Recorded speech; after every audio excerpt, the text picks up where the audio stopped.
To I dream. గోవాలో arrest చేసిన Johnny మాస్టర్ని హైదరాబాద్ తీసుకొచ్చిన నార్సింగ్ పోలీసులు రాజేంద్ర నగర్ కోర్టులో ప్రవేశపెడతారు. ప్రవేశపెట్టిన తర్వాత కోర్టు ఆదేశాల మేరకు అతన్ని జైలు తరలించే అవకాశం కనిపిస్తుంది. అయితే ఈ కేసులో చాలా ఇంపార్టెంట్ కనిపిస్తుంది. ఫస్ట్ కేసు నమోదైంది రాయదుర్గం పోలీస్ స్టేషన్. తర్వాత అక్కడి నుండి నార్సింగ్ వచ్చింది. జరిగింది బాంబేలో జరిగింది. ఈ మూడిట్లో కేసు ఉండబట్టే 3 పోలీస్ స్టేషన్ పరిధి ఉంది కాబట్టి ఈ కేసులో ఎక్కడైనా వీకిపోయే అవకాశం ఉందా? ఖచ్చితంగా పోక్సో కేసులో ఎవరు జానీ మాస్టర్ ఉన్నారో ఆయనకు శిక్ష పడాలంటే కేసు ఎలా ఇన్వెస్టిగేషన్ చేయాలి అనే విషయాన్ని మనతో మాట్లాడడానికి హైకోర్టు అడ్వకేట్ శ్రీకాంత్ గారు ఉన్నారు. ఆయన అడిగి మరిన్ని విషయాలు తెలుసుకుందాం. సార్ నమస్తే అండి. సార్ పోక్సో అనగానే ఖచ్చితంగా శిక్ష పడుతుంది అనేది ఒక మ్యాండేటరీ కనిపిస్తుంటుంది. ఇప్పుడు ఈ కేసులో జానీ మాస్టర్ కేసులో పోక్సో సెక్షన్ పెట్టారు, తర్వాత 323 పెట్టారు, 506 అన్నీ కూడా పెట్టుకొచ్చారు. ఇప్పుడు మీరు ఎఫ్ఐఆర్ చూశారు కాబట్టి కేసు ఎలాగో ఇన్వెస్టిగేషన్ చేస్తే కరెక్ట్గా శిక్ష పడుతుంది. ఇందులో 3 స్టేషన్ల పరిధి ఉంది కాబట్టి ఫస్ట్ రాయదుర్గం 0 ఎఫ్ఐఆర్, నార్సింగ్, తర్వాత ఎఫ్ఐఆర్ జరిగింది కూడా ప్లేస్ ఆఫ్ ఎంపీస్ బాంబే కాబట్టి ఈ టెక్నికల్ ఇష్యూస్ ఏమైనా కేసుని బ్రేక్ చేయడానికి ఏమైనా అవకాశం ఉంటుంది? మురళి గారు, మొట్టమొదటిగా నేను చెప్పాల్సింది ఏంటంటే జానీ మాస్టర్కి శిక్ష పడడానికి అనేది నేను అంగీకరించను. ఎందుకు అంటే చట్టం యొక్క పని ఒకరిని శిక్షించడమో లేకుంటే ఒకరిని శిక్ష నుంచి విమోచనం చేయడమో కాదు, న్యాయాన్ని అందించడం. జానీ మాస్టర్ ఒకవేళ తప్పు చేసి ఉండుంటే అతనికి శిక్ష పడుతుంది. అంతేగాని జానీ మాస్టర్ శిక్ష వేయడానికి ఎలా చేయాలి అనే ఆలోచన ధోరణి కూడా సమాజంలో ఏదైతే సోషల్ మీడియాలో అంతా కనిపిస్తుందో ఇతను శిక్ష పడాలి అనేది ఆ ధోరణి అనేది కరెక్ట్ కాదు. ఎందుకు అంటే ఇప్పుడు ప్రిన్సిపల్ ఆఫ్ లా ఏ ఒక్క అక్యూజ్డ్ పర్సన్ అయినా కానీ అతను నేరం ప్రూవ్ అయ్యేంత వరకు కూడా అతను గిల్టీ కాదు. అవును, అతను కేవలం నేరారోపితుడు మాత్రమే. కాబట్టి అతను శిక్ష పడిపోవాలి, శిక్ష పడాలంటే ఏం చేయాలి? సమాజం కోరుకుంటే చాలా కోరుకుంటారు సమాజం. అటువంటి వ్యక్తులు ఈ విధంగా చేయడం వల్ల సినీ పరిశ్రమకు ఒక చెడ్డ పేరు వస్తుంది కాబట్టి కఠినంగా శిక్షించాలంటూ అదర్ సైడ్ పక్షం వినకుండా, అందుకనే మనకు రాజ్యాంగం మనకు ఇచ్చిన హక్కు ఏంటి అంటే ప్రతి ఒక్కరికి కూడా ఫెయిర్ ట్రయల్ అనేది ఉంటుంది. ఈ ఫెయిర్ ట్రయల్ అనేది జరగకుండా నువ్వు తప్పు చేసావు అని చెప్పేసి కన్క్లూడ్ చేయడానికి సమాజంకు రైట్ లేదు. సమాజం తన ఒపీనియన్ ఎక్స్ప్రెస్ చేయొచ్చు. ఒకవేళ చేసి ఉంటే ఖచ్చితంగా శిక్షార్హుడు, ఖచ్చితంగా శిక్ష పడాలి.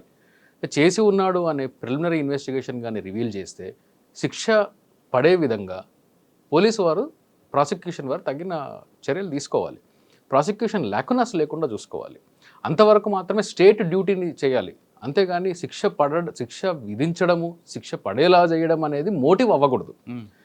అలాంటి మోటివ్ ఎప్పుడైతే తయారవుతుందో మనం అందరం కూడా, సమాజం కూడా అంటే బ్యాక్వర్డ్ మైండ్ సెట్ మనకు ఉంది అనడానికి అదొక నిదర్శనం. కాబట్టి ఫెయిర్ ట్రయల్ అనేది అందరికీ ఆపర్చునిటీ ఉండాలి. జానీ మాస్టర్ పక్షాన్ని వినాలి, అతను తన డిఫెన్స్ని తను చేసుకోవాలి. ఆ డిఫెన్స్ చేసుకున్న తర్వాత ఒకవేళ ప్రాసిక్యూషన్ వారు కానీ నిరూపించితే అతనికి శిక్ష పడి తీరాలి. ఆ ధోరణిలో మనం ఉండాలి. ఇది నెంబర్ 1. అయితే ఎఫ్ఐఆర్ నేను చూసాను కానీ అందులో పోక్సోకి సంబంధించిన సెక్షన్స్ ఏవి పెట్టలేదు. 376లోనే ఉంది. 376, 323 ఏదో ఉంది, 506 ఉంది. పోక్సో ఇన్వోక్ చేయలేదు. బహుశా పోక్సో ఇన్వోక్ చేయడానికి కారణం కూడా ఎఫ్ఐఆర్లోనే ఉంది. ఇప్పుడు నేను చెప్తే అది మరీ ప్రీమెచ్యూర్ అవుతుంది కాబట్టి ఆ విషయం నేను చెప్పదలుచుకోలేదు. పోక్సోకి అట్రాక్ట్ అయ్యే విధంగా మాత్రం ఆ పర్టికులర్ ఎఫ్ఐఆర్లో ఇంగ్రీడియంట్ అనేది నాకు కూడా కనిపించలేదు. కానీ 2019లోనే 2020లో బాంబాయి తీసుకెళ్ళి తను రేప్ చేశాడంటూ చెప్పింది కాబట్టి అప్పటికి ఆ అమ్మాయి మైనర్ కాబట్టి ఆమె మీద జానీ మాస్టర్ మీద పోక్సో వస్తుంది. ఖచ్చితంగా మైనర్ బాలిక మీద కానీ ఒకవేళ ఇలాంటి సెక్షువల్ అసాల్ట్ ఏదైనా జరుగుండి ఉంటే అది పోక్సో చట్టాన్ని కంపల్సరీగా అట్రాక్ట్ చేస్తుంది.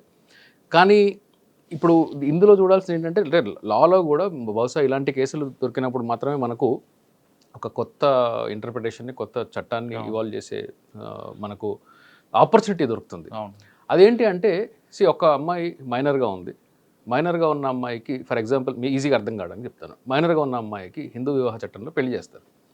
పెళ్లి చేసిన తర్వాత సబ్సిక్వెంట్లీ అది డిజాల్వ్ అవ్వకుండా సబ్సిక్వెంట్లీ మెజారిటీ తీరిన తర్వాత కూడా తను కానీ మ్యారేజ్ కంటిన్యూ చేస్తే ఇంకా మైనారిటీలో జరిగిన పెళ్లి చెల్లదు అనే గ్రౌండ్ తీసుకోవడానికి వీల్లేదు. అలాగే ఇప్పుడు మైనారిటీలో ఉన్న ఒక అమ్మాయి మైనర్గా ఉన్నప్పుడు పెళ్లి జరిగింది, మెజారిటీ రాగానే రీజనబుల్ టైంలో ఇది మైనర్గా ఉన్నప్పుడు జరిగిన పెళ్లి కాబట్టి ఇది చెల్లదు అని చెప్పేసి తన కోర్టును ఆశ్రయిస్తే ఆ పెళ్లి రద్దు అవుతుంది.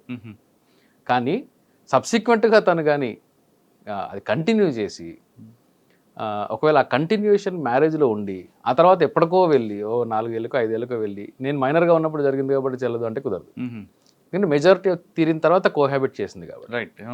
సో ఇలాంటిది ఆ హిందూ వివాహ చట్టంలో ఉంది. ఆ లాజిక్ని ఒకవేళ ఇక్కడ కానీ అప్లై చేస్తే, చేయమని నేను చెప్పట్లేదు, జస్ట్ ఒక రీజనబుల్ అప్రిహెన్షన్ని నేను రేజ్ చేస్తున్నా. మైనారిటీలో ఉన్నప్పుడు ఒక అఫెన్స్ జరిగింది, మెజారిటీ తీరింది, 18 ఏళ్ళు వచ్చాయి. ఇప్పుడు ఆ అమ్మాయికి దాదాపు 21-22 సంవత్సరాలు ఉన్నాయి. సో మెజారిటీ తీరింది. ఆ తర్వాత చాలా కాలం ట్రావెల్ కూడా జరిగింది. ఆ జరిగిన తర్వాత తన ద్వారా ఆపర్చునిటీస్ తెచ్చుకుంది. ఆ తర్వాత ఇప్పుడు కన్క్లూజన్ ఆఫ్ ఎఫ్ఐఆర్ చూస్తే కాంట్రడిక్షన్ ఉంది. నాకైతే అలా అనిపించింది. బేర్లీ కంప్లైంట్ చూస్తే మాత్రం నాకు ఇద్దరి పక్షాన్ని, అంటే జానీ పక్షాన్ని వినకుండా ఈ యొక్క ఎఫ్ఐఆర్ని బేస్ చేసుకొని ఇదే జరిగిందేమో అనే అపోహకి నేనైతే రావట్లేదు. ఓకే. అయితే ఆ రీజనబుల్ టైం అనేది లేదు కాబట్టి పోక్సో బహుశా అట్రాక్ట్ అవుతుందా లేదా అనేది అందులో ఆ ఎఫ్ఐఆర్లో ఏదైతే ఆ అమ్మాయి రిపోర్ట్ రాసిచ్చిందో, రిటర్న్ కంప్లైంట్ ఇచ్చిందో, హ్యాండ్ రిటర్న్ కంప్లైంట్ అది. ఆ హ్యాండ్ రిటర్న్ కంప్లైంట్లోది ప్రిలిమినరీగా అవుతుంది. ఓకే. అది పోక్సో చట్టాన్ని పెద్దగా అట్రాక్ట్ చేయనట్టే నాకైతే అనిపించింది. సబ్సిక్వెంట్లీ ఏదైనా సెక్షన్ ఆల్టరేషన్ చేసి వేస్తారేమో నాకు తెలియదు. ఓకే. సెక్షన్ ఆల్టరేషన్స్ జరిగితే బహుశా పోక్సోని ఎలా అట్రాక్ట్ చేస్తారో అనేది చూడాలి. సార్ ఫస్ట్ చేసే వీలైతే ఉంది. ఓకే. రాజేంద్ర నగర్లో ఇచ్చారు. ఇచ్చింది కేసు ఏమో అమ్మాయి కంప్లైంట్ ఉండే రెసిడెన్స్ అక్కడ కాదు కాబట్టి దాన్ని 0 ఎఫ్ఐఆర్ కట్టి ట్రాన్స్ఫర్ చేశారు. అవును. ఇక్కడ ఎఫ్ఐఆర్ ఇష్యూ అయింది, ఆయన కోసం పట్టుకున్నారు. అవును. కానీ ఫస్ట్ జరిగిన అఫెన్స్ బాంబే. ఎస్. ఆ టెక్నికల్గా ఏమైనా డిఫెన్స్ వాళ్ళకి ప్లస్ లేదు, అది కాదు, ఈ కేసులో అవ్వదు. ఎందుకు అంటే జనరల్గా ఏంటి అంటే ఇప్పుడు ఈ కొత్త విఎన్ఎస్ఎస్లో ఇది ఒక లాకునా అనే చెప్తాను నేను. 0 ఎఫ్ఐఆర్ అనేది దాని పరిధిని దాటింది అనేది నా ఒపీనియన్. ఇంతకుముందు కూడా నేను డ్రీమ్లో మాట్లాడినప్పుడు నేను ఎక్స్ప్రెస్ చేశాను. అదేంటంటే 0 ఎఫ్ఐఆర్ అనేది ఒక దగ్గర ఎఫ్ఐఆర్ రిజిస్టర్ అయ్యి ట్రాన్స్ఫర్ అవ్వడం వరకు సమంజసంగా ఉంటుంది, కానీ ఇన్వెస్టిగేషన్ చేయడం అనే పరిధిని ఇవ్వడం అనేది కరెక్ట్ కాదు. కానీ ఈ కేసులో అంటే ఇప్పుడు ఎట్లా అంటే ఫర్ ఎగ్జాంపుల్ గుజరాత్ పోలీసులు నా మీద ఎఫ్ఐఆర్ చేసి ఇన్వెస్టిగేషన్ చేసేసి అరెస్ట్ చేసేసి ఓన్లీ ఛార్జ్ షీట్ వేసి ట్రయల్ చేయడానికి మాత్రం హైదరాబాద్కి తీసుకురావచ్చు. అంటే అఫెన్స్ ఇక్కడ జరుగుంటుంది, వాళ్ళు అక్కడ చేయొచ్చు. సో బేసికలీ గుజరాత్ పోలీసులు ఎక్కడికన్నా వెళ్ళి నన్ను అరెస్ట్ చేయొచ్చు. అలాంటి ప్రావిజన్ ఇప్పుడు బిఎన్ఎస్ఎస్లో సెర్చ్ చేయొచ్చు 185, 173 కలిపి చదివితే. సో ఈ ఇమ్మీడియట్గా వాళ్ళ ఇన్వెస్టిగేషన్ కూడా కంప్లీట్ చేసేసి జ్యూరిస్డిక్షనల్ మ్యాజిస్ట్రేట్ గారి దగ్గరికి ట్రయల్ కోసం పంపించాలి. ఈ ప్రొసీజర్ అనేది అంత సెన్సిబుల్ ప్రొసీజర్ కాదనేది నా వ్యక్తిగతమైన ఒపీనియన్. This is number 1. కానీ ఈ కేసుకి అది అప్లికేబుల్ కాదు. ఎందుకు అంటే పార్ట్ ఆఫ్ క్రైమ్ ఇక్కడ కూడా జరిగింది. ఎందుకంటే బాంబేలో జరిగింది, ఇక్కడ జరిగింది, తన ఇంట్లో జరిగింది, హైదరాబాద్లో జరిగింది. కాబట్టి జ్యూరిస్డిక్షన్ అనేది ఇప్పుడు ప్రజెంట్ రాయదుర్గం కాకుండా నార్సింగి పోలీసులకి ఉండే జ్యూరిస్డిక్షన్, డెఫినెట్గా వాళ్ళకి జ్యూరిస్డిక్షన్ ఉంది. పార్ట్ ఆఫ్ క్రైమ్ జరిగింది కాబట్టి. అంటే ఒక క్రైమ్కి చైన్ ఆఫ్ ఈవెంట్స్ జరిగినప్పుడు, అంటే ఫర్ ఎగ్జాంపుల్ బాంబ్ బ్లాస్ట్ హైదరాబాద్లో జరిగింది, దీని ప్లానింగ్ ముంబైలో జరిగింది, దీని మెటీరియల్ ఢిల్లీలో తీసుకున్నారు, అసలు ప్లానింగ్ కాశ్మీర్లో జరిగి ఉంటుంది. సో ఇప్పుడు ఈ 4 ప్రాసెస్లో కూడా జ్యూరిస్డిక్షన్ ఉంది, ఎక్కడన్నా చేయొచ్చు. అలాగే ఇది కూడా ఒక పార్ట్ ఆఫ్ క్రైమ్ బహుశా 376 వరకు మీకు బాంబేలో జరిగింది, తర్వాత అసాల్ట్ వచ్చేసి హైదరాబాద్లో జరిగింది, ఇంటికి వెళ్ళి స్కూటీని తగలబెట్టాడు, అక్కడికి వెళ్ళి గొడవ చేశాడు అనేది వాళ్ళ ఇంట్లో నార్సింగి అండర్లో జరిగింది. సో ఒక పార్ట్ ఆఫ్ క్రైమ్ ఉంది, సేమ్ క్రైమ్ కానప్పటికీ ఒక కాజ్ ఆఫ్ యాక్షన్ ఉంది కాబట్టి చెయ్యొచ్చు. మేజర్గా కాగ్నిజబుల్ అఫెన్స్ ఉండేది బాంబేలో కాబట్టి బాంబేలో ఇన్వెస్టిగేట్ చేయాలా అనేది బహుశా ఇప్పుడు పోలీసు వాళ్ళు దానికి అది కొత్త చట్టంలో అయితే న్యూ క్వశ్చన్ ఆఫ్ లానే అది. అంటే ఒక కాగ్నిజబుల్ అఫెన్స్ ఉంది, నాన్ కాగ్నిజబుల్ అఫెన్స్ ఉంటుంది, ఇంకోటి 323 కాగ్నిజబుల్ అయినప్పటికీ ఈ మూడిట్లో మోర్ సీరియస్ అఫెన్స్ అనేది అక్కడ ఉంది కాబట్టి అక్కడ ఇన్వెస్టిగేట్ చేస్తారా, లేకుంటే వీళ్ళు అక్కడికి వెళ్ళి ఇన్వెస్టిగేట్ చేయొచ్చు. చట్టంలో అయితే వీళ్ళే అక్కడ ఇన్వెస్టిగేట్ చేయడానికి కూడా వీళ్ళకి రైట్ ఉంది. కాబట్టి జ్యూరిస్డిక్షన్ ఆస్పెక్ట్ మీద ఈ కేసు వీక్ అవుతుంది అని మాత్రం నేను అనుకోవట్లేదు. ఓకే. ఇప్పుడు నార్సింగ్ పోలీసులు చేస్తారండి. ఎస్. అంటే అక్కడ ఒక టీం పంపించి ఎవిడెన్స్ అక్కడ స్టేట్మెంట్ చేయొచ్చు. సార్ ఎప్పుడో 4 సంవత్సరాల క్రితం జరిగిన ఇష్యూ ఇది, ఇప్పుడు ఏం దొరుకుతుందండి వాళ్ళకి? సో ఇందులో సైంటిఫిక్ ఎవిడెన్స్లు అట్లాంటివి ఏం జరగదండి. బహుశా నాకు అంటే ఐ విట్నెస్లు ఎవరన్నా వచ్చి టెస్టిఫై చేస్తే తప్ప పెద్దగా ఈ కేసులో జానీ మాస్టర్కి శిక్ష పడుతుందని కూడా నేను అనుకోవట్లేదు. ఓకే. ఇప్పుడు పోక్సోలో ఏంటి అంటే పోక్సో చట్టంలో విక్టిమ్ యొక్క సోల్ టెస్టిమనీ సరిపోతుంది, కానీ అలా 376 రెగ్యులర్ 376లో అలా కాదు. సోల్ టెస్టిమనీ ఆ అమ్మాయిది 4 గోడల మధ్యలో జరిగిన దానికి ప్రూఫ్ ఎక్కడి నుంచి చేస్తారు? ఆ అమ్మాయి టెస్టిఫై చేసే విధానంలో ట్రయల్లో కానీ అంటే నేను ట్యూటర్ చేసినట్టు అవుతుంది. ట్రయల్‌లో గానీ ఒకవేళ లాని సాటిస్ఫై చేయగలిగితే డెఫినెట్‌గా జానీ మాస్టర్ శిక్ష పడే అవకాశం ఉంది. ఓకే. ఇంకోటి ఈరోజు జానీ మాస్టర్‌ని కోర్టు ముందు ప్రవేశపెడతారు. సందర్భం వచ్చింది కాబట్టి చెప్తాను నేను మురళి గారు. ఒక సుప్రీం కోర్టు ఇప్పుడు ప్రెజెంట్ ఉన్న జస్టిస్ చంద్రచూడ్ గారు చీఫ్ జస్టిస్, అంతకు ముందున్న మంచి మంచి జడ్జిమెంట్స్లో కూడా, మంచి కాన్స్టిట్యూషనల్ జడ్జిమెంట్స్లో కూడా ఒక లాజిక్ అనేది సుప్రీంకోర్టు ఇవ్వడం జరిగింది. అదేంటంటే మ్యాజిస్ట్రేట్కి పోలీసులకి అంటే పోలీసులకు అరెస్ట్ చేసే రైట్ ఉంది, మ్యాజిస్ట్రేట్లకి రిమాండ్కి పంపించే రైట్ ఉంది. ఇది పవర్, కానీ నెసెసిటీ ఉందా లేదా అనేది చూడాలి. అంటే ఎంత పెద్ద రిజెక్ట్ చేసే అవకాశం కూడా మేజిస్ట్రేట్‌కి ఉంది. ఎస్, అంటే యాక్చువల్గా రిజిస్టర్ చేసే అవకాశం పక్కన పెడితే అసలు రిమాండ్కి పంపించే అవసరం ఉందా లేదా అనే స్క్రూటినీ అనేది జరిగి తీరాలి. అది జానీ మాస్టర్ అని చెప్పట్లేదు, ఎవరికైనా ఏ కేసు అయినా కానీ. ఎందుకంటే ఇప్పుడు ఒక కేసులో ఒక క్రైమ్ చేసిన వ్యక్తి, అక్యూజ్డ్ పర్సన్ నిజంగానే క్రైమ్ చేసి ఉండొచ్చు నాకు, అలాంటి వాటిల్లో పంపించాలి. ఒకవేళ చేయకపోతే ఏంటి అనే పరిస్థితి ఉన్నప్పుడు అక్కడే మ్యాజిస్ట్రేట్ మైండ్ అప్లై చేయాలి. మెకానికల్గా ఇప్పుడు ఎట్లా అయిపోయిందంటే మ్యాజిస్ట్రేట్లు కూడా చాలా మెకానికల్గా అదే కాపీ పేస్ట్ చూస్తున్నారు.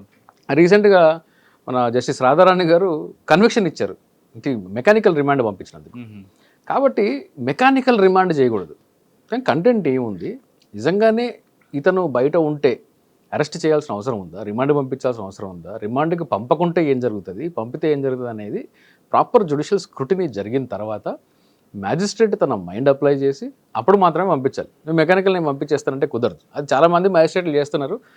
అది నాకైతే అసలు వాళ్ళు మైండ్ అప్లై చేస్తున్నట్టు అనిపించదు, చాలా కేసులు అనిపించదు. ఓకే. అలాగే ఈ 41A సిఆర్పిసి మనకు పాత చట్టంలో ఉంది కదా, ఇప్పుడు 35 BNS, అందులో కూడా కొత్త చట్టాలు తీసుకొని వచ్చినప్పుడు ఒక కొత్త చేంజ్ చేసే అవకాశం మనకు ఉన్నది. లాస్ట్ టైం నేను చెప్పాను.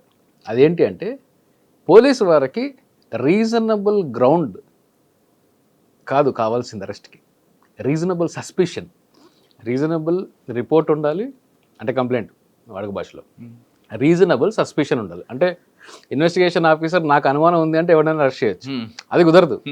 There shall be reasonable ground. రెండుకి తేడా ఉంది. Reasonable ground for arrest, reasonable suspicion for arrest. ఇప్పుడుండే లాలో లాంగ్వేజ్ ఏంటి అంటే రీజనబుల్ సస్పిషన్. అంతకుముందు 41Aలో కూడా అదే ఉంది, రీజనబుల్ సస్పిషన్ ఉంటే అరెస్ట్ చేయొచ్చు అని. ఇప్పుడు కూడా 35లో అదే ఉంది, రీజనబుల్ సస్పిషన్ ఉంటే అరెస్ట్ చేయొచ్చు అని. అంటే ఒకరి అనుమానం మీద నా ఫండమెంటల్ రైట్స్ని కాదని చెప్పి నన్ను జైల్లో పెట్టచ్చు. ఇది అంత మెచ్యూర్డ్ లా కాదు ఇది. ప్రపంచంలో ఎక్కడ కూడా రీజనబుల్ సస్పిషన్ మీద ఎవడ అరెస్టులు చేయడు. పోలీస్ కస్టడీలు గ్రాంట్ చేయరు, ఇండియాలోనే ఉంది ఇది. కాబట్టి అది అంత సెన్సిబుల్ ప్రొసీజర్ కాదు సార్. చాలామంది ఇప్పుడు 4 సంవత్సరాల క్రితం జరిగిన ఇష్యూని ఇంతకాలం గ్యాప్ ఇచ్చి ఇప్పుడు ఎందుకు తెర మీద తీసుకొచ్చారు అని ఒక విషయం తీసుకొచ్చారు తెర మీదకి. ఈ పాయింట్ ఏమైనా కేసులో ఏమైనా వీకే అవకాశం ఉంటుంది. ఎందుకంటే డిలే ఇన్ ఎఫ్ఐఆర్ అనేది అది అక్యూజ్డ్కి జనరల్గా ఫేవర్ చేస్తుంది. కానీ డిలేకి రీజనబుల్ కాజ్, రీజనబుల్ గ్రౌండ్స్ చూపించగలిగితే అది అక్యూజ్డ్కి ఫేవర్ అవ్వకపోవచ్చు. కానీ ఈ కేసులో నేను చూసేది ఏంటి అంటే, బికాజ్ ఆఫ్ చాలా సోషల్ మీడియాలో నేను చాలా చూశాను, సోషల్ మీడియా వేరే వాళ్ళలో కాదు, వీళ్ళిద్దరి మధ్యలో జరిగిన అంత సజెస్టివ్గా నాకు అనిపించలేదు. డిలేని సాటిస్ఫై చేయలేకపోవచ్చేమో. కానీ ఒకవేళ జానీ మాస్టర్ అయినా ఏ పెద్ద స్టార్ అయినా కానీ తప్పు చేసి ఉండుంటే, సెక్షువల్ హెరాస్మెంట్ చేసి ఉండుంటే ఖచ్చితంగా జైలుకి వెళ్ళాలి, శిక్ష పడాలి. ఒకవేళ పోలీసు వారు కానీ, నా రిక్వెస్ట్ ఏంటి అంటే పోలీసు వారికి ఇన్వెస్టిగేషన్లో ఒకవేళ ఇతను నిజంగానే ఇలాంటిది చేశాడు అనేదానికి వాళ్ళు నమ్మడానికి కానీ గ్రౌండ్స్ దొరికితే, మెటీరియల్ దొరికితే ఖచ్చితంగా ప్రాసిక్యూషన్ లేకుండా శిక్ష పడేలా చేయాలి. ఇలాంటి కేసులో శిక్ష పడితే చాలామందికి ఒక మంచి స్ట్రాంగ్ మెసేజ్ అవుతుంది. అట్ ది సేమ్ టైం ఒకవేళ ఏమీ చేయలేదు, మనకు ఇంక్రిమేటింగ్ మెటీరియల్ దొరకట్లేదు అని అనుకుంటే పొలిటికల్ ప్రెజర్స్కి, సోషల్ ప్రెజర్కి వాళ్ళు లొంగిపోయి ఏదో చేయాలి అని చెప్పి మెకానికల్గా ఛార్జ్ షీట్ ఫైల్ చేసి ట్రయల్కి పంపిస్తే మాత్రం అది పోలీసు వారు చేసిన తప్పు అవుతుంది. ఒకవేళ ఇప్పుడు 4 సంవత్సరాల వరకు చేశారు కాబట్టి కంప్లైంట్ అవ్వడం ఏదో మిస్టేక్ ఉండొచ్చు, అంటే అప్పుడు భయపడో చెప్పకపోవచ్చు, లేదా ఈయన ఇంకేదో చేసి ప్రలోభాలకి బెండ్ అయి ఉండొచ్చు. ఇప్పుడు ఆమె ముందుకు వచ్చారు. ఇప్పుడు మీరు చెప్తున్నట్లు ల్యాక్ కనిపిస్తుంది. అవి దాన్ని ఓవర్కమ్ చేయాలంటే దానికి రెమెడీ ఏముందండి? అంటే దానికి రెమెడీ మనం డిస్కస్ చేయడం అంత సమంజసం కాదు మురళి గారు. అంటే అమ్మాయికి న్యాయం చేసినట్టు అవుతుంది కదా. ప్రాసిక్యూషన్లో చాలా మంది నేను చెప్తున్నాను ముందే, అమ్మాయికి న్యాయం చేయడమా జానీని శిక్షించడమా అనేది కాదు. చట్టం యొక్క పరిధి కాదు, చట్టం ఉద్దేశం అది కాదు, నా ఉద్దేశం కూడా అది కాదు. నిజంగా తప్పు జరిగి ఉంటే శిక్షించబడాలి, తప్పు జరగకుండా ఉంటే దానికి ఒకవేళ ఫాల్స్ కేసులో కానీ ఫ్రేమ్ చేస్తున్నట్టు కానీ బయటపడితే దానికి తగ్గట్టు శిక్షలు కూడా ఉండాలి. సో మనము we are in not business of justice as a lawyer, business of law. మేము చట్టాన్ని మాత్రమే గౌరవించాలి, చట్టాన్ని ఇంప్లిమెంట్ చేయాలి, చట్ట పరిధిలో ట్రయల్స్ చేయాలి. అంతేగాని దీనిలో న్యాయం ఏంటి అని చూస్తే చాలాసార్లు న్యాయం వెనకాల పోయి చట్టాన్ని వైలేట్ చేస్తాము, చట్టం వెనకాల పోయి న్యాయాన్ని వైలేట్ చేస్తాం. అంటే బ్యాలెన్స్డ్గా అప్లికేషన్ ఆఫ్ మైండ్తో వెళ్ళాలి. ఇంకా ఈ కేసులో 354D ఉంది.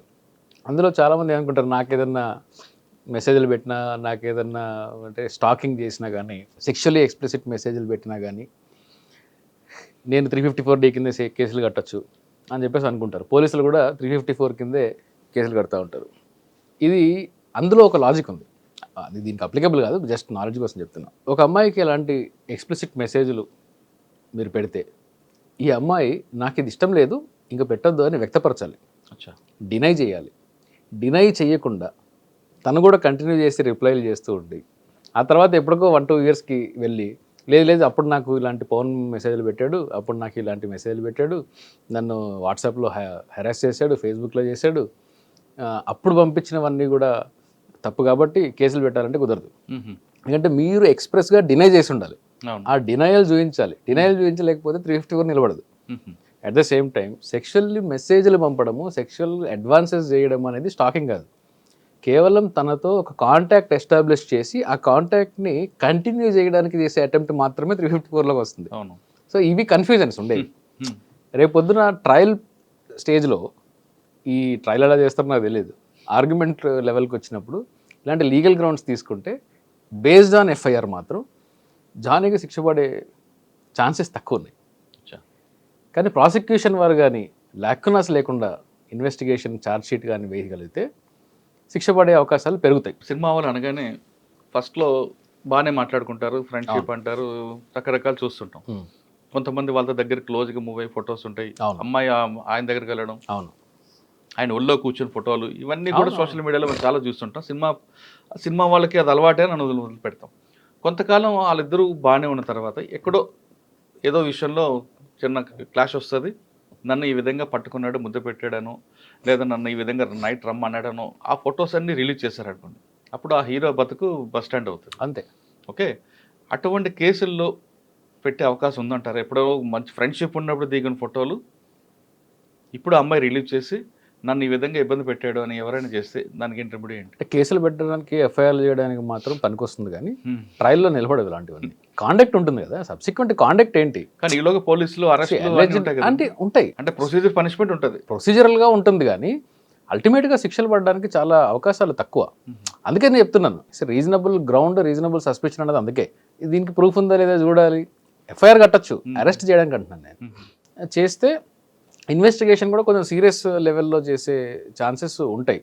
ఇప్పుడు మీరు అన్నట్టు చాలా కేసులు సినిమా ఇండస్ట్రీ కాదండి, బయట కూడా, మీకు బయట కూడా ప్రతి ఇండస్ట్రీలో ఉంటుంది, నాకు తెలిసి మీడియాలో ఉంటుంది, అండ్ మా ఫీల్డ్లో ఉంటుంది, సాఫ్ట్వేర్ ఫీల్డ్లో ఉంటుంది, ప్రతి ఫీల్డ్లో ఉంటుంది. ఫ్రెండ్షిప్ ఉంటుంది, కొన్ని రోజులు కలిసి ట్రావెల్ చేస్తారు, బాగున్నంత వరకు అన్నీ బాగుంటాయి.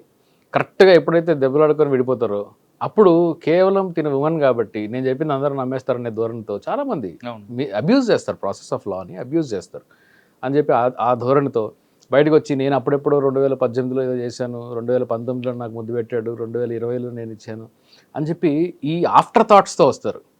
అలాంటి కేసు పెట్టడానికి పనికొస్తాయి, కానీ శిక్షలు పడడానికి పనికిరావు. కానీ మధ్యలో ఈ ప్రొసీజర్ పనిష్మెంట్ ఉంటుంది కదండి. ప్రొసీజర్ అనేది తప్పదండి, అరెస్ట్ అంటారో, ఫ్యామిలీ అవి తప్పకపోతుంది, జైలుకి వెళ్తాడు. ఎందుకు అంటే ఇక్కడ చట్టము అక్యూజ్డ్ పర్సన్ని కూడా ప్రొటెక్ట్ చేస్తుంది. అక్యూజ్డ్ పర్సన్ని ప్రొటెక్ట్ చేస్తూ అలెజ్డ్ విక్టిమ్ రైట్స్ని కూడా చట్టం కాపాడుతుంది. ఈ రెండుకి మధ్యలో బ్యాలెన్సే. ఇది శిక్ష ఏం కాదు, జైలుకి పంపించడం అనేది రిమాండ్ అంటాం, అందుకని కన్విక్షన్ కాదు. So only judicial remand. Court పరిధిలో కోర్టు డైరెక్ట్గా పర్యవేక్షణ ఉండే జైలు డిపార్ట్మెంట్ పోలీస్ డిపార్ట్మెంట్ కాదు. ఈ పోలీసులకు జైల్లో ఏం అథారిటీ ఉండదు.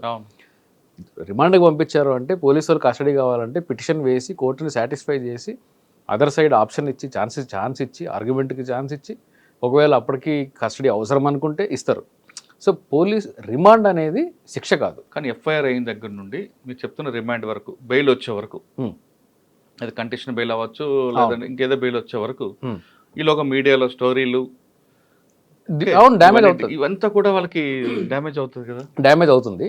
అందుకని ఇప్పుడు 211 ఉంది ఐపీసీలో, దాని కరస్పాండెంట్ సెక్షన్ ఏదో బిఎన్ఎస్లో ఉంటుంది, నాకు నంబర్ గుర్తులేదు. 211 ఐపీసీ ఉంది.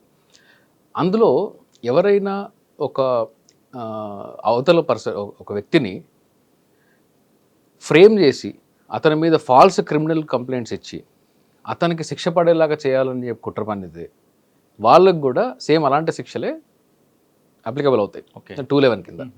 అంటే ఫర్ ఎగ్జాంపుల్ ఒక విక్టిమ్ వచ్చి పలానా వ్యక్తి నన్ను ఏదో చేశాడు, ఇతని మీద చర్యలు తీసుకోండి అన్నప్పుడు ఎఫ్ఐఆర్ అవుతుంది, ఇక ఇన్వెస్టిగేషన్ అవుతుంది. ఫైనల్గా ఏం తేలుతుందంటే అసలు ఈ విక్టిమ్ ఎవరైతే ఉన్నారో ఈ విక్టిమ్ ఏమీ జరగలేదు కాబట్టి ఏం జరగకపోయినా కానీ అవతల వ్యక్తిని ఫ్రేమ్ చేద్దామని చెప్పేసి ఒక ప్రాసెస్ని ఇనిషియేట్ చేసి శిక్ష పడేలాగా తనని ఫ్రేమ్ చేసింది అన్నప్పుడు ఈ విక్టిమ్ మీద కూడా కేసులు పెట్టచ్చు. విక్టిమ్ ని ట్రయల్ ఓకే, కానీ మధ్యలో జరుగుతున్న ఎపిసోడ్ కు అది అంటే అన్ని ఒక్కొక్క ఇన్సిడెంట్ ని తీసుకుంటూ పోతే అండి లా నడవదండి, ఫంక్షన్ అవ్వదు. ప్రతి దగ్గర బ్రేక్ పడుతుంది, ఫంక్షన్ అవ్వదు. కరెక్టే సార్. కానీ ఎవరైతే ఎక్యూజ్డ్ అంటే మీరు అన్నారు రిమాండ్ ఉన్నారో వాళ్ళ ఫ్యామిలీ అంతా డిస్టర్బ్ అవుతుంది కదా. దానికి పనిష్మెంట్కి మరి అదే చెప్తున్నాను. కేవలం ఏంటి అంటే శిక్ష అంటే ఒక నేరాన్ని ఆరోపించినప్పుడు అది ప్రూవ్ చేయలేకపోతే శిక్షలు ఉండవు. కానీ ఉద్దేశపూర్వకంగా ఫ్రేమ్ చేశారు అని మాత్రం ప్రూవ్ అయితే మాత్రమే శిక్షలు ఉంటాయి. కాబట్టి మీకు ఒకవేళ ఈ ఫ్యామిలీకి అన్యాయం జరుగుతుంది, ఈ వ్యక్తి అక్యూజ్డ్ పర్సన్ యొక్క ఫ్యామిలీ కూడా డిస్టర్బ్ అవుతుంది కాబట్టి ఇన్వెస్టిగేషన్ చేయకూడదు అనేది కరెక్ట్ కాదు. అట్లా జరిగితే ఏ క్రైమ్ రిపోర్ట్ అవ్వదు.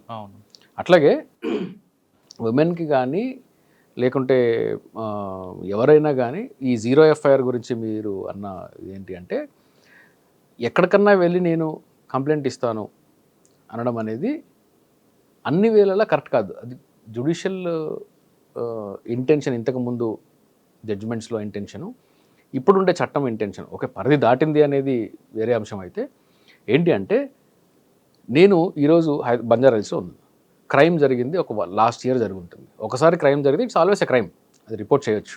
కాగ్నిజబుల్ అఫెన్స్ అయితే దానికి లిమిటేషన్ ఏమి ఉండదు. జనరల్గా 3 yearsలో జరిగే 3 years వరకు శిక్ష ఉండుంటే దానికి 3 years అని ఒక టేబుల్ ఉంది, టేబుల్ ఆఫ్ కంటెంట్స్ ఉంది. దాన్ని బట్టి మనము కంప్లైంట్ ఇవ్వాలి. 354 ఉంది, విదిన్ 3 years ఇవ్వాలి, కాగ్నిజెన్స్ తీసుకోవాలి. 3 years దాటితే కాగ్నిజెన్స్ తీసుకోవడానికి వీల్లేదు. అట్లా ఈ రేప్ కేసెస్లో మాత్రం అలాంటి లిమిటేషన్ ఏం లేదు, కంటిన్యూ అవుతుంది. ఈరోజు నేను బంజారాహిల్స్లో ఉన్నాను కాబట్టి నేను బంజారాహిల్స్కి కన్వీనియంట్గా వెళ్ళి నేను అక్కడ ఎఫ్ఐఆర్ రిజిస్టర్ చేయడం వరకు అది విక్టిమ్ యొక్క కన్వీనియన్స్ కోసం మాత్రమే అండ్ విక్టిమ్ యొక్క నియరెస్ట్ అవైలబిలిటీ రిపోర్ట్ చేయడానికి మాత్రమే పనికొస్తుంది తప్ప దాన్ని పరిధి దాటకూడదు. అది అంతేగాని నేను బంజారాహిల్స్లో ఉంటున్నాను కానీ నాకు బేగంపేట సిఐ గారు మంచి ఫ్రెండ్, నేను అక్కడికి వెళ్ళి ఎఫ్ఐఆర్ చేస్తాను ఎందుకంటే బంజారాహిల్స్ వాళ్ళు చేయట్లేదు కాబట్టి అక్కడ నుంచి ట్రాన్స్ఫర్ చేయించుకుంటాను అనే అబ్యూజ్ అనేది జరుగుతుంది. కొంచెం అది ఉంటుంది. జనరల్గా నాకే ఫోన్లు చేస్తారు, చేసి ఏమండి మా లోకల్ పోలీస్ స్టేషన్ రీసెంట్గానే వచ్చింది ఒక కాల్, లోకల్ పోలీస్ స్టేషన్లో ఎఫ్ఐఆర్ కట్టినట్టున్నారండి, మీకు ఏమైనా తెలిసిన పోలీసు వాళ్ళు ఉంటారు కదా చెప్పండి, అక్కడికి వెళ్ళి 0 ఎఫ్ఐఆర్ చేస్తాను అక్కడ నుంచి ట్రాన్స్ఫర్ చేసుకుంటాను. అది కరెక్ట్ కాదు సార్. మన దగ్గర అంటే నేను ఈ కేసు గురించి మాట్లాడుకుంటా, ప్రొసీజర్ పనిష్మెంటే కనిపిస్తుంది తప్ప లాస్ట్ కన్వెక్షన్ వచ్చింది, శిక్ష పడింది ఒక వైట్ కలర్ రెఫరెన్స్ కానీ ఏదో కేసులో కానీ అది ఆ రేషియో తక్కువ ఉంది, ఈ రేషియో ఎక్కువ కనిపిస్తుంది. ఎందుకు ఉంది అంటే వాస్తవం, అది నిజంగానే వాస్తవం. అది నాకు తెలిసి ఈ ఫైనాన్షియల్ అఫెన్సెస్లో వైట్ కలర్ అఫెన్సెస్లో వాటిల్లో కూడా పెద్ద కన్విక్షన్ రేట్ ఏం లేదు. కానీ ప్రొసీజర్ పనిష్మెంట్ ఉంటుంది. ప్రొసీజరల్ పనిష్మెంట్ కాదు, ప్రొసీజరల్ హెరాస్మెంట్. ప్రొసీజరల్ హెరాస్మెంట్ అది పనిష్మెంట్ అనలేక అదే పనిష్మెంట్. అది ఈ ధోరణి మ్యాజిస్ట్రేట్స్లో కూడా ఉంది, జడ్జెస్లో కూడా ఉంది. ఏంటి ఫర్ ఎగ్జాంపుల్ 376 90 days దాకా నేను ఇవ్వను, ఇదేంటి డిపాజిటర్స్ యాక్టా 60 days దాకా నేను ఇవ్వను, మర్డర్ కేసా 90 days దాకా నేను ఇవ్వను, ఛార్జ్షీట్ వేసారా వేయలేదా. అంటే ఇంత మెకానికల్గా ఈ కేసు అంటే ఎటు కన్విక్షన్ పడుతుంది కాబట్టి వీడిని 4 రోజులు జైల్లోనే పెడదాం. అదే ఆ మైండ్ జైలు సెట్కి వచ్చారు. అదే అంటే పోలీసులు కూడా అలాగే తేనట్లున్నారండి చాలా కేసుల్లో. పోనీ లోపల పంపిస్తే ఆడే ఉంటాడు 14 రోజులు, అదే చాలు వాడికి. ఎటు ప్రూవ్ అవ్వదు కదా, ప్రూవ్ అవ్వదు, నేను కూడా జైలు ఉండదు, నాకు ట్రాన్స్ఫర్ అయిపోతా కదా, నాకు ఎందుకు లేదు. ఎటు ప్రూవ్ అవ్వదు, పాడవద్దు. కాబట్టి ఎందుకంటే వీళ్ళు ఇన్వెస్టిగేషన్ కూడా 4 గోడల మధ్యలో చేస్తారు. ఎన్ని 161 స్టేట్మెంట్లు చూస్తామండి మేము. మీకు ఒకరోజు ఈరోజు ఎఫ్ఐఆర్ జరుగుతుంది, కనీసము ఆ 161 స్టేట్మెంట్ రికార్డ్ చేసే వాళ్ళకి మినిమం కామన్ సెన్స్ ఉండదు. ఈరోజు ఎఫ్ఐఆర్ జరుగుతుంది, ఎఫ్ఐఆర్లో కంటెంట్ ఒకటి ఉంటుంది. ఈయన 2 నెలలకు ఛార్జ్ షీట్ వేస్తాడు, కానీ ఛార్జ్ షీట్లో ఏం చేస్తాడంటే 161 స్టేట్మెంట్ ఎఫ్ఐఆర్ జరిగిన రోజే రాస్తాడు. పోనీ రాశాడు, అప్పటికి నేను రియల్ కేసు చెప్తున్నాను, పోనీ రాశాడు. ఎఫ్ఐఆర్లో ఒక థియరీ ఉంటుంది, అదే రోజు 161లో ఇంకో థియరీ ఉంటుంది. అది ఒకటే రోజు ఎలా చేస్తారు అంటే బహుశా ఇది ఒక 1 month లేకుంటే 1 week తర్వాత రాస్తే ఆ కంప్లైంట్ ఇచ్చిన వ్యక్తో, విట్నెస్ ఇచ్చిన వ్యక్తో దాని థియరీని డెవలప్ చేసి లాకునస్ని క్లియర్ చేసి ఇంకా ఫర్దర్ ఇన్ఫర్మేషన్ ఇచ్చిండొచ్చు, కానీ అదే రోజు చేస్తాడు. నాలంటోడు ఏం కొడతాడు ట్రయల్లో, సేమ్ డే ఇది చెప్పావు, సేమ్ డే పోలీసుల ముందు ఇది చెప్పావు, రెండింటి లేదు కరెక్ట్. మరి డౌట్, బెనిఫిట్ ఆఫ్ డౌట్ అక్యూజ్డ్కి వచ్చిందా లేదా, ఇలాగ పోతాయి. ప్రాసిక్యూషన్ లాకునస్ ఎట్లా ఉంటాయి అంటే చాలా సిల్లీగా ఉంటాయి. పెద్ద మంచి ఇన్వెస్టిగేషన్ చేస్తారు, ఫౌండేషన్లో లాకునస్ ఉంటాయి, అక్కడ పడిపోతుంది, ఫౌండేషన్లో ఎగిరిపోతాయి కేసు. అందుకని అంటే ఇది ఇన్కాంపిటెన్సా లేకపోతే కమిట్మెంట్ లేకపోవడమా, మెకానికల్గా చేయడమా, వాళ్ళకి చట్టం మీద అవగాహన లేకపోవడమా? అవగాహన లేకపోవడం కదా ప్రెజర్ అనుకోవచ్చు. రకరకాల బందోబస్తులు ఉంటాయి. అంటే ప్రతి కేసులో ప్రెజర్స్ కుదరదండి. ఇప్పుడు కొన్ని కేసుల్లో లైఫ్ కన్విక్షన్లు పడిన వ్యక్తులకి కూడా తర్వాత హైకోర్టు కాంపెన్సేషన్ ఇచ్చి మరి బయటకు తీసుకొచ్చిన కేసులు ఉన్నాయి. సత్యంబాబు కేసు ఉంది, కాంపెన్సేషన్ ఇచ్చి మరి బయటకు తీసుకొచ్చిన కేసులు ఉన్నాయి. అదేంటి, ఫౌండేషన్లో ప్రాసిక్యూషన్ లాకునస్ ఉంటాయి, చేశారా లేదా అనే సంగతి తర్వాత. ఫౌండేషన్ లాకునస్ ఉంటాయి, ప్రాసిక్యూషన్ లాకునస్, అవి చాలా అంటే చాలా సిల్లీగా చేస్తారు అట్లాంటివన్నీ. సార్ ఫైనల్గా చెప్పండి, నేను ఈ కేసు గురించి, జానీ మాస్టర్ కేసు గురించి మాట్లాడలేదు, కానీ ఇటువంటి హై ప్రొఫైల్ కేసులు ఫస్ట్లో చాలా బ్లో అప్ అయిపోయి, అవును అసలు ఆహా ఓహో అంటుంటారు, లాస్ట్కి వచ్చేసరికి ఆ కేసు తుస్సుమంటుంటుంది. అవును, అంటే కంప్లైంట్ అయినా డ్రాప్ అయిపోవాలి, విట్నెస్ అయినా స్టాల్ అవ్వాలి, కాంప్రమైజ్ అయినా అవ్వాలి. ఇప్పుడు ఇటువంటి సంఘటనలు జరిగినప్పుడు కోర్టు టైం వేస్ట్ చేసినందుకు అప్పుడు విక్టిమ్ మీద కేసు పెట్టచ్చా? ఒకవేళ విక్టిమ్ తినని కావాలని ఫ్రేమ్ చేసింది అని మాత్రం ప్రూవ్ అయితే మాత్రమే పెట్టచ్చు. మిగతా ఏ 164లో స్టేట్మెంట్ ఇచ్చిన తర్వాత కూడా కొంతమంది యూటర్న్ తీసుకుంటారు. అది హాస్టైల్ అయిన దానికి దాన్ని ఏం చేయలేమండి, హాస్టైల్ విట్నెస్ని ఏం చేయలేము. విట్నెస్ కదా కంప్లైంట్ అంటే 164లో స్టేట్మెంట్ కూడా హాస్టైల్ అవ్వచ్చు అయిన తర్వాత కూడా, అంటే కోర్టు టైము తర్వాత ఆయనకు జరగాల్సిన నష్టం జరిగింది కదా? లేదు, అంటే జరగాల్సిన నష్టం జరిగిందంటే ఇప్పుడు అలాంటి ధోరణి తీసుకుంటే కంప్లైంట్స్ అసలు రావు, ఇనిషియల్గా అసలు రిజిస్టర్ కూడా కావు, తర్వాత దేని వల్ల కేసులు ఎగిరిపోయి కోర్టు టైం మొత్తం వేస్ట్ చేయండి, కోర్టు టైం వేస్ట్ అవుతుంది. అన్ఫార్చునేట్, అది దానికి ఇమీడియట్ సొల్యూషన్ అయితే లేదు. ఎందుకంటే కోర్టు టైం వేస్ట్ అవ్వింది అనే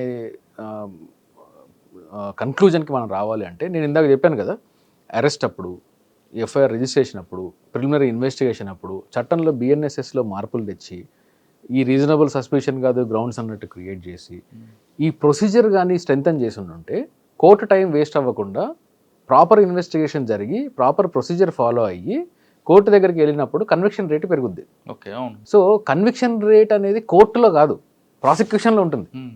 కోర్టు తప్ప కాదు అది. చాలామంది ఇదేం కోర్టు అండి అని, కోర్టు కాదు, ప్రాసిక్యూషన్ చేయాలి అది, పోలీసు వాళ్ళు, పబ్లిక్ ప్రాసిక్యూటర్స్ పని అది. సో ఆ ప్రాసిక్యూషన్ లేకుండా, ప్రాసిక్యూషన్ ఇన్వెస్టిగేషన్ ప్రాపర్గా లేకపోవడం, చట్టం కూడా అంతకు స్ట్రెంగ్గా లేకపోవడం అనేది మనకు క్వైట్ అన్ఫార్చునేట్. అది జానీ మాస్టర్ కేసులో పోలీసులు అరెస్ట్ చేసి ఛార్జ్ షీట్ వేయడంలో ఉత్సాహం, కరెక్ట్గా చేసి ఇన్వెస్టిగేషన్ చేస్తే జానీ మాస్టర్ ఖచ్చితంగా శిక్ష పడుతుందంటున్నారు శ్రీకాంత్ గారు. ఏదో మీడియా హడావడి కోసం తూతూ మంత్రంగా చేయకుండా కరెక్ట్గా ప్రొసీజర్ ప్రకారం వెళ్తే, ప్రాసిక్యూషన్ కూడా కరెక్ట్గా ఇన్వెస్టిగేషన్ చేసుకుంటూ వెళ్తే ఖచ్చితంగా శిక్ష వస్తుంది, లేదా ఆ కేసు కూడా చాలా కేసులాగా నీరుగారే అవకాశం కనిపిస్తుందంటూ శ్రీకాంత్ చెప్తున్నారు. ఇది శ్రీకాంత్ గారితో, ఒకవేళ ఆయన చెయ్యకపోతే శిక్ష పడకూడదని కూడా చెప్తున్నాను నేను, శిక్ష పడకూడదు కూడా చెప్తున్నారు. ఇది శ్రీకాంత్ గారితో ఎక్స్క్లూజివ్ ఇంటర్వ్యూ. వచ్చే వారం మరో విషయంలో మళ్ళీ కలుద్దాం. అంతవరకు నమస్తే, thank you sir, thank you very much. నమస్తే.